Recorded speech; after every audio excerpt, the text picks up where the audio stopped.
Well, most teams have played 6 games, so we're about halfway through the 2021 college football season. Been a good one so far. It's time to update the Uncle Lou top 25 ranking, though. This ought to be a good one. Let's go.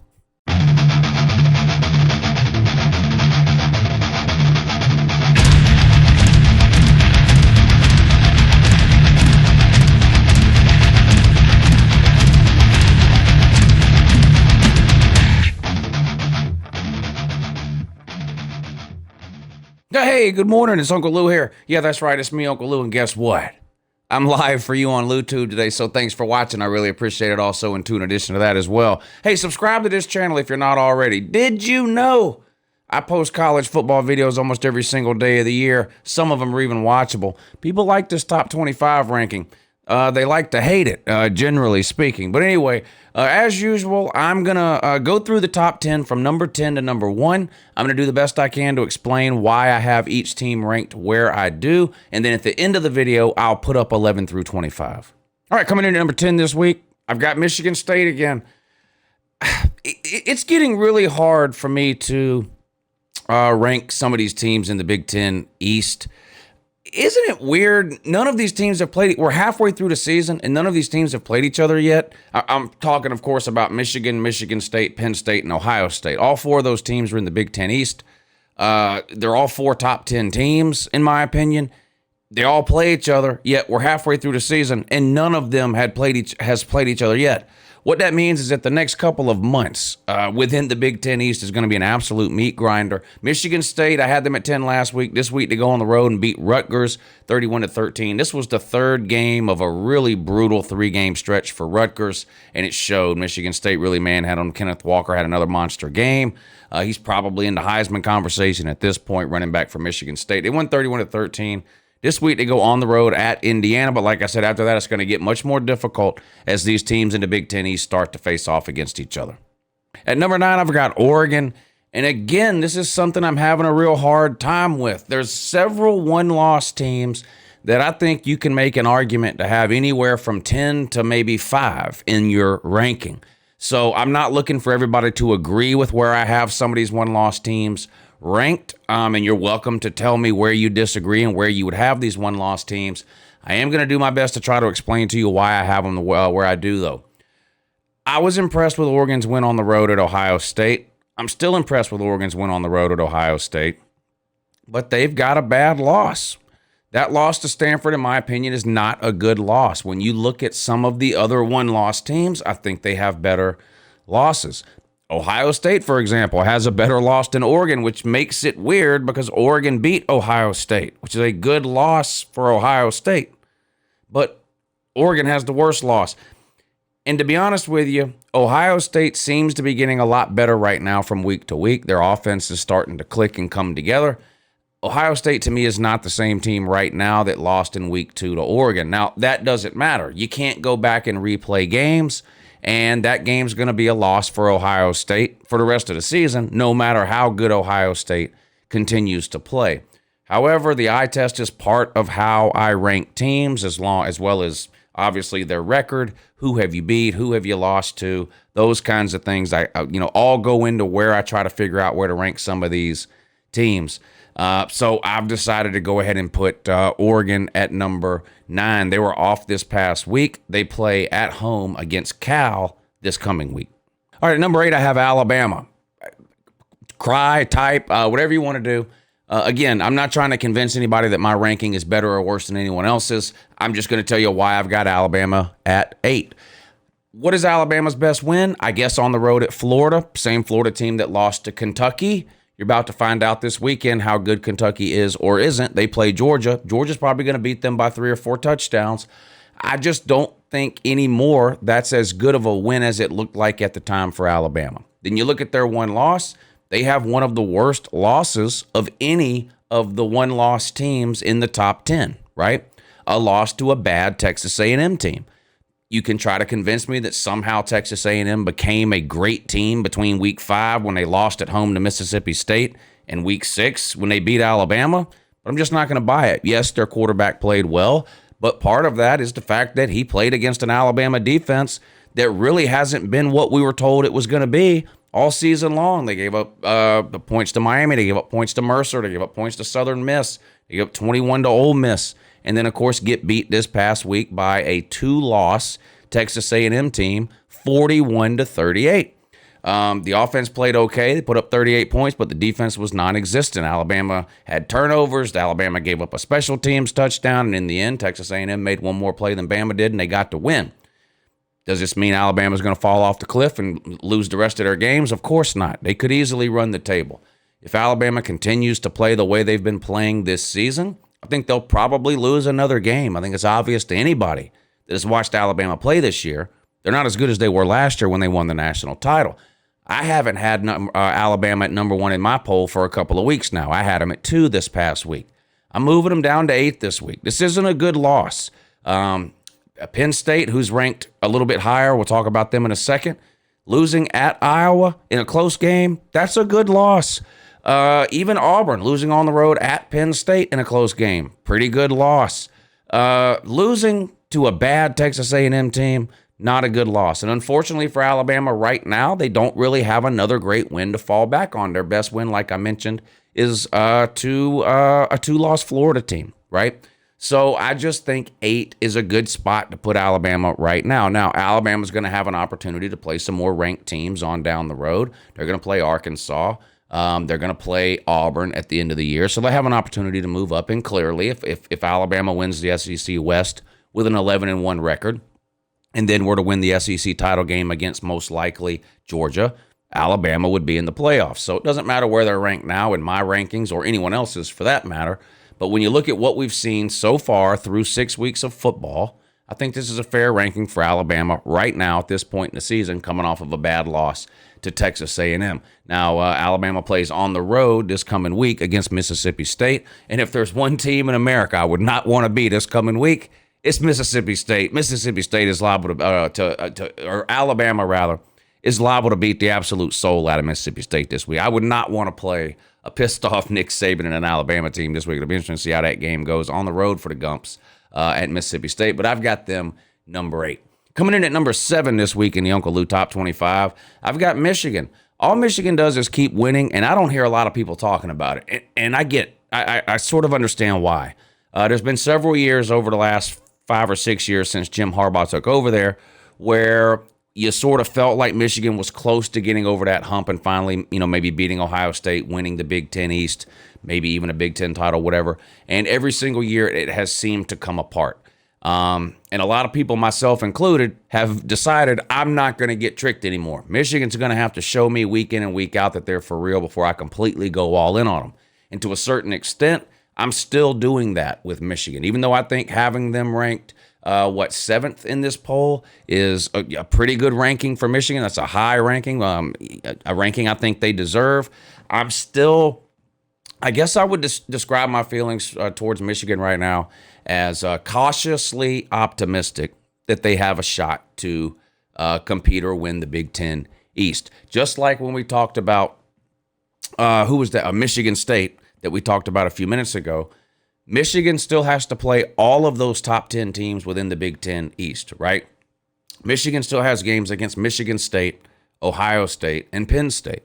So if Michigan wins, in my opinion, even 2 of those 3 games, they have a good shot to win the Big Ten East. I think it's going to be hard for any of these Big Ten East teams, Michigan State, Michigan, Ohio State, or Penn State.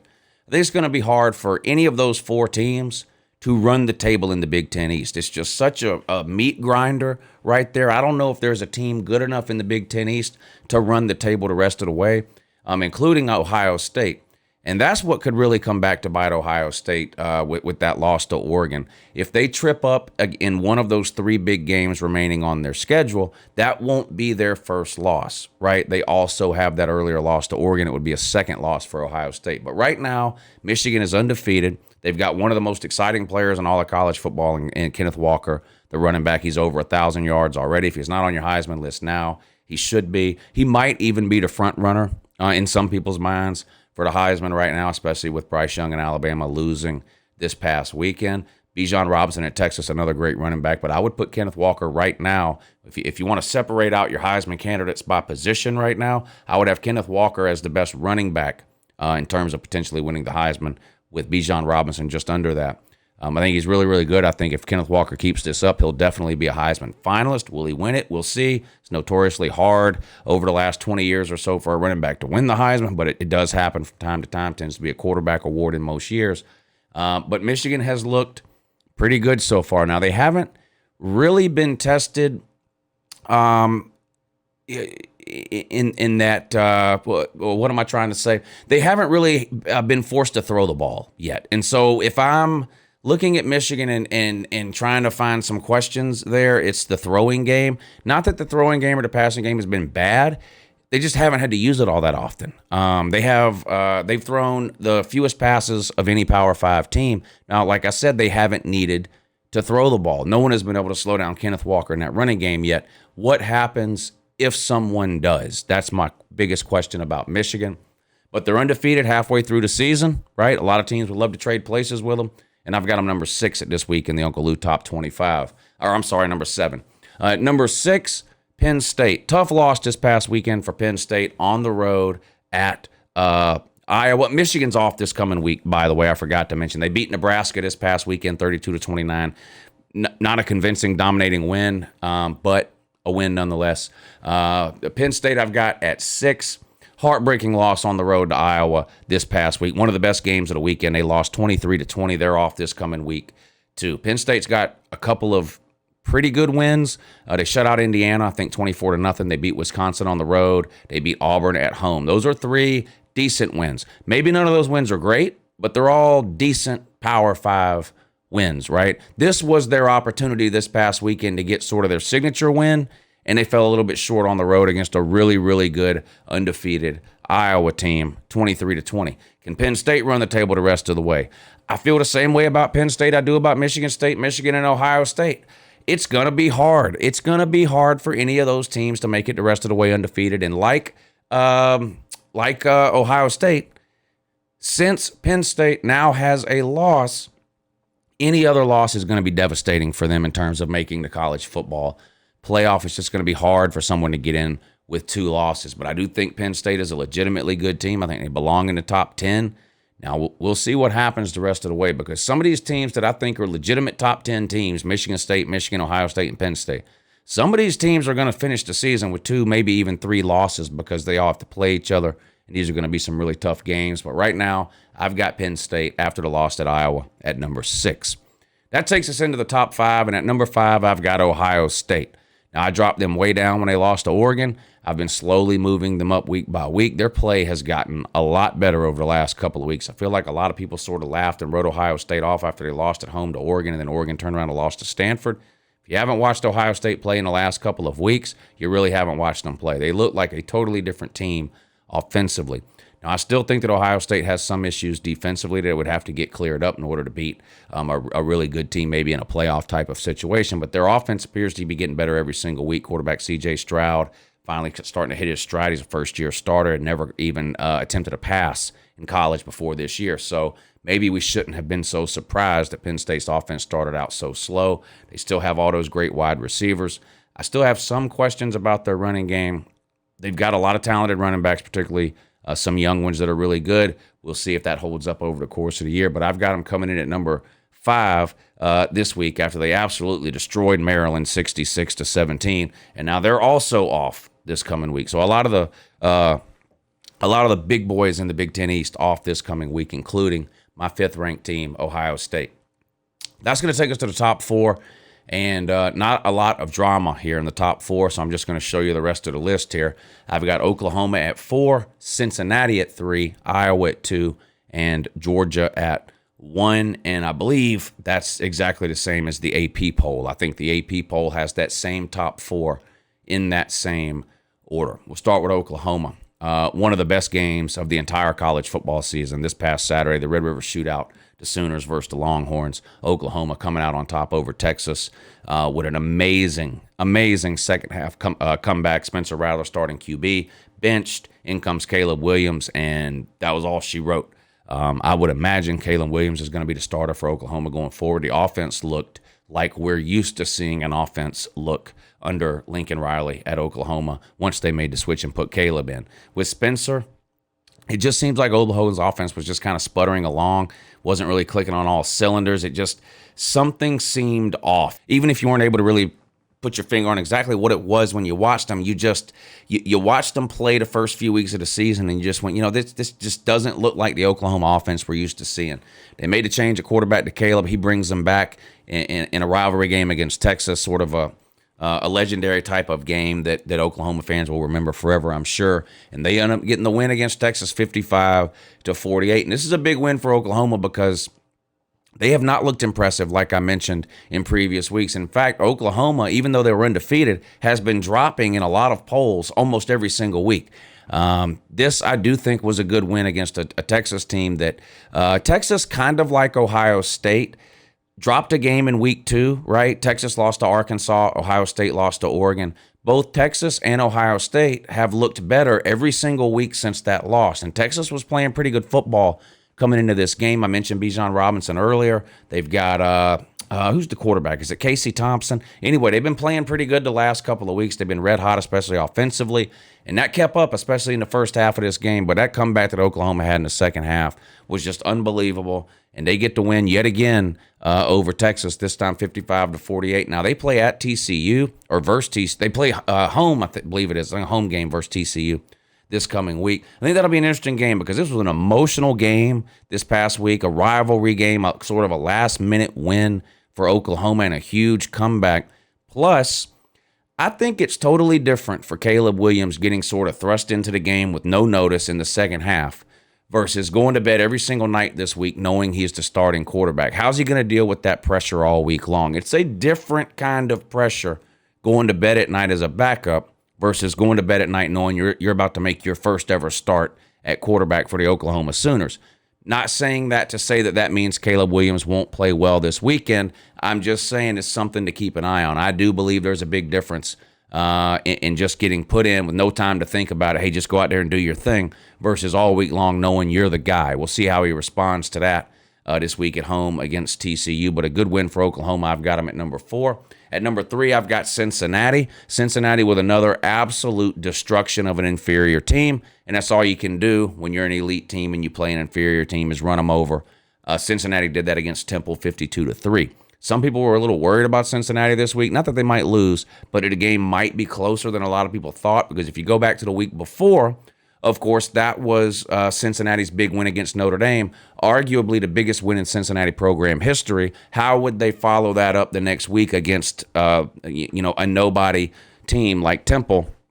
What a game was never in doubt. They dominated from beginning to end and walk away with a 52-3 win. Desmond Ridder had another great game, and the Bearcats just keep rolling along. They play Central Florida this coming week, which sounds good to say and looks good on paper, but Central Florida, not a very good team this year under Gus Malzahn, the new head coach down there. Their quarterback is out with an injury. Central Florida, not the Central Florida of 2017, 2018, or 2019, that's for sure. They have really fallen a few steps back from where they were during that time period. I would expect Cincinnati to roll in that game too. At number 2, I've got Iowa.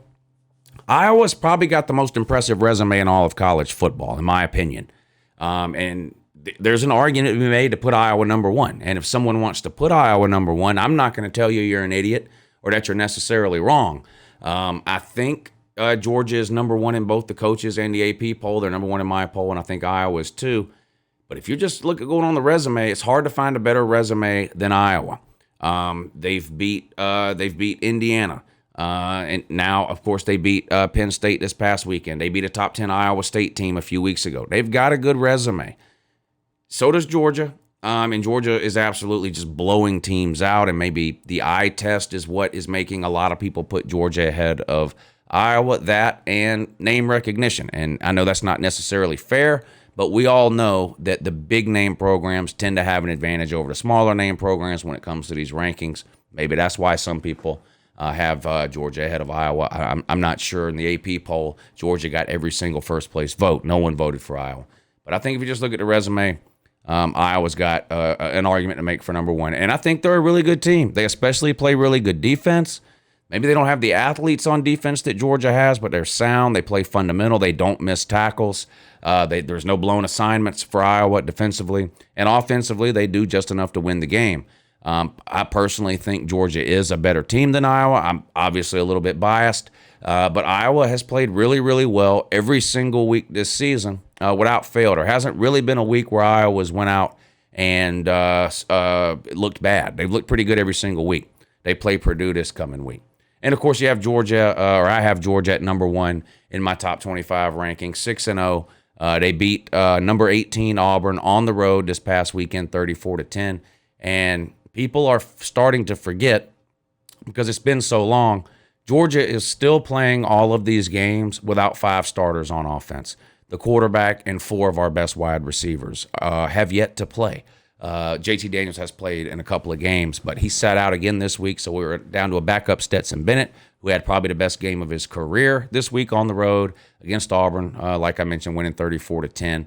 But, still no George Pickens, still no Dominic Blaylock, still no Jermaine Burton, Arian Smith, Marcus Rosemy, St. Jack. I mean, these are all receivers who would be playing, starting, and playing a lot, and none of them are playing. We're still relying on freshmen like Brock Bowers at tight end, Ladd McConkey at wide receiver, Justin Robinson at wide receiver. These are quote-unquote no-name guys. In other words, before the season started, you didn't expect these people to have really any catches all year. But because of injuries, they've been forced not only to play but start, and they've played well, as has Stetson Bennett. Georgia's got a good running game, of course, with a good offensive line. And obviously, the Georgia defense, only giving up 5.5 points a game through the first half of the season is just absolutely ridiculous. You go back to 2011 and you look at those Alabama and LSU defenses, which are widely considered to be the 2 best defenses of this century in college football. Those 2 defenses gave up 11 and 13 points per game, respectively. Georgia giving up less than half at 5.5 points per game so far this season. Their defense has just been absolutely suffocating against every team they've played, and that was the case again this Saturday on the road at Auburn, which is not an easy place to play, especially for a no-star walk-on QB like Stetson Bennett. But he played good enough to get the job done, avoided the big mistakes, and Georgia rolls again, 34-10. Another big game for Georgia this week at home against Kentucky, who I think most people have ranked 11th. I think the AP and the coaches both have Kentucky ranked 11th. Kentucky didn't make it into my top 10 this week, but I'll put up 11 through 25 at the end, and they're very close to the top 10. That's the good news for Kentucky. The bad news is they're playing Georgia this week in Athens. College game day will be there. It's the 3:30 game on CBS. It's hard to see Kentucky winning this game. Could Kentucky be somebody that maybe keeps it close for a while, like back in week 1 against Clemson? Maybe, although I don't particularly see it. Vegas doesn't think so either. They've got Georgia as about a 24-point favorite in that game, so we'll see. But there it is. That's the UncleLou top 10 after week 6. Be sure and let me know down below where you think I'm wrong and where you think those teams should be. And I'll go ahead and put 11 through 25 up on the screen right now. Have a good morning. Have a good morning. Okay. That went well.